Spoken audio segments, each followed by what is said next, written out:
সংবিধান সংশোধনের এখতিয়ার বিচার বিভাগীয় স্বীকৃতি দেয়া হয়েছে এই রায়ে, কিন্তু যে সমস্ত বিষয় আদালত অসাংবিধানিক এবং সেটা অবৈধ ঘোষণা করা হয়েছে, সেই বিষয়গুলো আসলে সংবিধানের বেসিক স্ট্রাকচার গণতন্ত্রকে ধ্বংস করে দেওয়া হয়েছিল এবং ক্যারেক্টারটা পাল্টে দেওয়া হয়েছিল। সেই জন্য এটা সুপ্রিম কোর্ট অলওয়েজ সংবিধানের ব্যাখ্যা প্রদানকারী হিসেবে সাংবিধানিক স্বীকৃতি আছে আর কি। অনলি সুপ্রিম কোর্টই যে কোনো এনাক্টমেন্ট পার্লামেন্টে যেটা পাস হয় এবং সংবিধানে যেটা পরিবর্তন হয় সেটা সাংবিধানিক কিনা সেটা ইন্টারপ্রিট করার ক্ষমতা সুপ্রিম কোর্টের।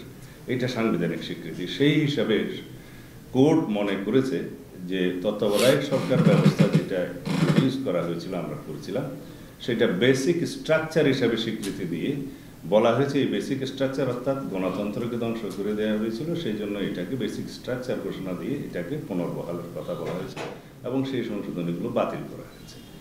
বাকি যেটা supreme judicial council 96 article, supreme judicial কাউন্সিলের ইন্ট্রোডাকশনটা হয়েছিল 5th অ্যামেন্ডমেন্টে শহীদ রাষ্ট্রপতি জিয়াউর রহমানের সময়ে। সেটাকে বিচার বিভাগের একটা রক্ষা কবচ হিসাবে দেখা হয়।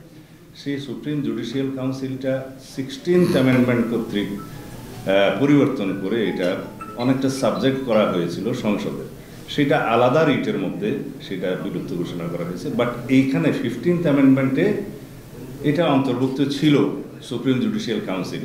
সুতরাং এটাকে বাতিল করা তো যাবে না, এটাকে পুনর্বহাল করতে হবে, সেই জন্য এটা বহাল করা হয়েছে। আর দুইটা প্রভিশন যেগুলো নিরীহ প্রভিশন, যেটা প্রকৃতি সংরক্ষণ এবং নৃতাত্ত্বিক জনগোষ্ঠীর কালচারাল হেরিটেজ সংরক্ষণ, এগুলো বহাল করা হয়েছে। বাট যে 6টা বিষয় অ্যাড্রেস করা হয়েছে, যেমন আমি বললাম তত্ত্বাবধায়ক সরকার সংক্রান্ত আর রেফারেন্ডাম সংক্রান্ত যে বিষয়টা গণভোট, যেটা আর্টিকেল 142-তে উল্লেখ করা ছিল যে সংবিধানের আর্টিকেল 8 যে রাষ্ট্র পরিচালনার মূলনীতি এবং আর্টিকেল 48, 56 এবং 142 ইটসেলফ, এই ধারাগুলোতে কোনো পরিবর্তন আসলে সংবিধানে বলা আছে রেফারেন্ডাম থাকবে। তো সেই বিধানটা আওয়ামী লীগ উড়িয়ে দিয়েছিল, সেটাকে পুনর্বহাল করা হয়েছে। এটাও একটা বেসিক স্ট্রাকচার।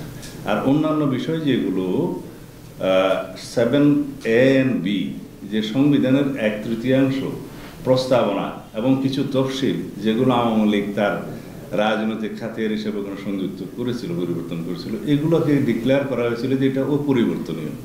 তো ভবিষ্যৎ পার্লামেন্টারিয়ানদের ক্ষমতা এখানে খর্ব করা হয় এবং সংবিধান এমন কোনো দলিল নয় যে সেটা পরিবর্তন করা যাবে না। সুতরাং এটাকে অবৈধ ঘোষণা করে এগুলো বিলুপ্ত করা হয়েছে।